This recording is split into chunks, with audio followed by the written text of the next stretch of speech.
Hello, welcome to the Sound of Science, the place where we deconstruct unscientific bogus and silly scams. Let's go get them.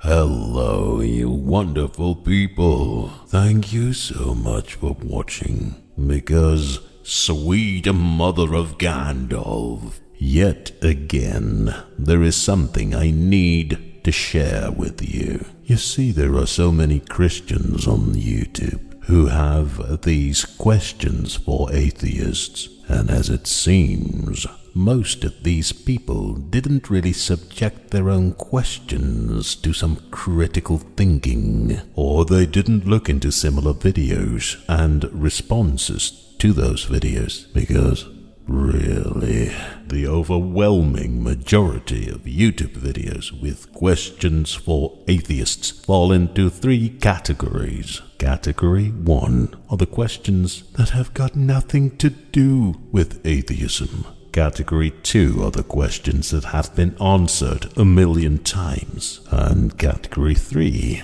are the questions that perhaps offer some new approach, but that are very easily answered by just using a tiny bit of critical thinking. I am really longing for a Christian who posts a video on YouTube with a real question for atheists, the kind of question that would offer an actual challenge to atheists, and not the kind of questions and remarks that I'm going to show you now, because I bumped into a channel of this lady called Rachel, and she's posting these short videos that address atheism, and, well, let's just have a look, shall we? Quick question for you. If you're an atheist, why do you not believe in God? To me, it's astounding that in the 21st century, Christians still ask these questions, while the reason that atheists do not believe that a God exists have generally been the same for centuries now. Most atheists do not believe that a God exists for lack of evidence. It's very simple. Most atheists are the kind of people who only believe a claim if it is supported by sufficient evidence, and the God claim is not supported by sufficient evidence. There are no pictures of God. There are no videos of God. There are no sound recordings of his voice. There are no measurements of his location and size. There are no readings of his composition. There is not a multitude of consistent and reliable eyewitness accounts of his appearance, etc. There is not even a consistent theory or even a hypothesis of how this God character could even exist or sustain himself in the first place. There is nothing to indicate that he exists, and there is not even the start of an explanation of how he even could exist. And that is why most atheists don't believe that a God exists. And it has been this way for centuries. All of this can easily be Googled in a matter of minutes. Yet there are still Christians who go to YouTube and publicly ask, "Hey atheists, why don't you believe in the existence of a God?" Well, the answer is very, very simple. There is no evidence. And if you don't believe in God because you say the book is written by man, why do you believe in evolution? Because that was also made up by a guy, I think. Now, at first, one could think that this lady is asking her question because she's just uninformed and new to these kinds of discussions. But then, she unfolds a discussion trick that we usually see applied by apologists who are a bit more experienced. Because now she's setting up a real straw man. Oh yeah. No, she does not ask an atheist why he doesn't believe in the existence of a God. Instead, she now fantasizes her own reason why atheists do not believe in the existence of a God. And then she starts to refute that fantasy reason, as if she is now refuting an atheist. And of course, she is refuting a fake reason. I've never heard of any atheist who doesn't believe in the existence of a God because the Bible is written by man. The Bible, of course, is written by man, But that is not the reason why atheists don't believe that a God exists. And then there is this. Maybe, just maybe, the atheist can't find God for the same reason a thief can't find a policeman. Oh dear, sweet uncle of Frodo. Maybe an atheist can't find God for the same reason that a thief can't find a policeman. Well, maybe a Christian can find God for the same reason a toddler can find Santa Claus. It's a meaningless one-liner. It doesn't prove anything.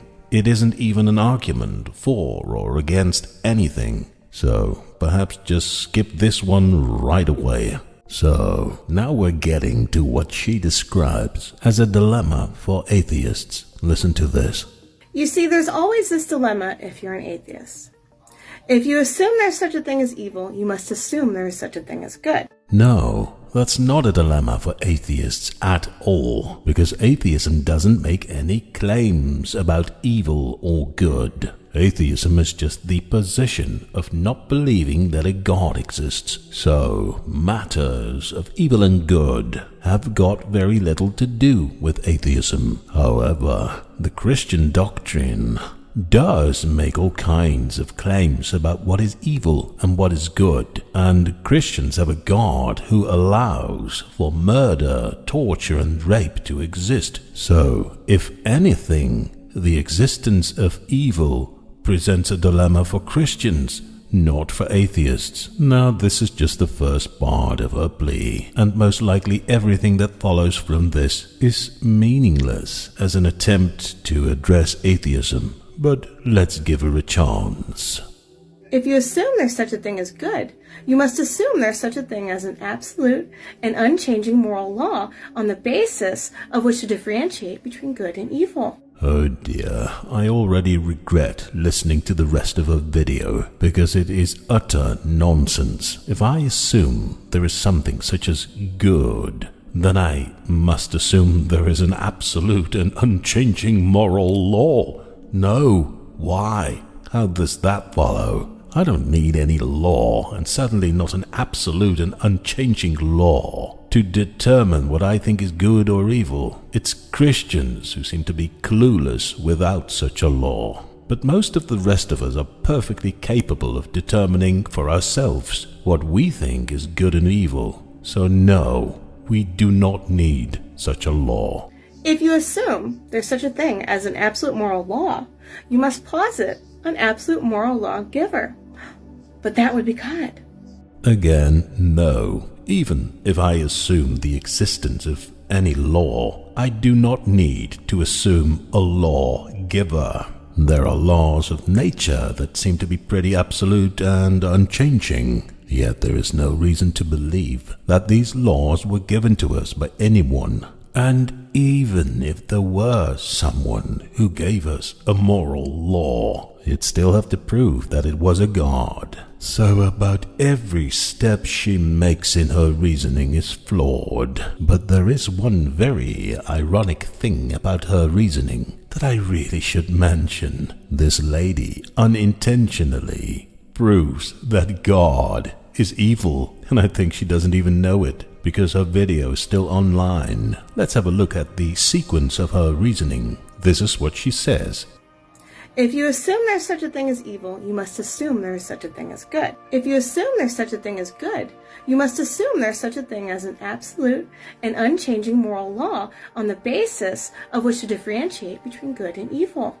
If you assume there's such a thing as an absolute moral law, you must posit an absolute moral law giver. But that would be God. If there is evil, then there must be good.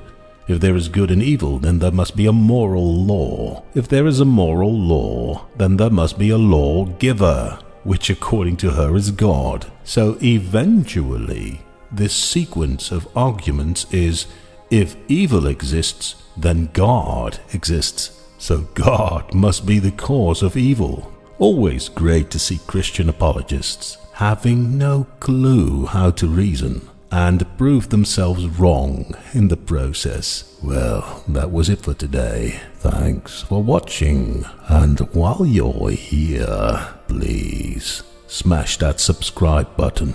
because that'll help me to spread the sound of science.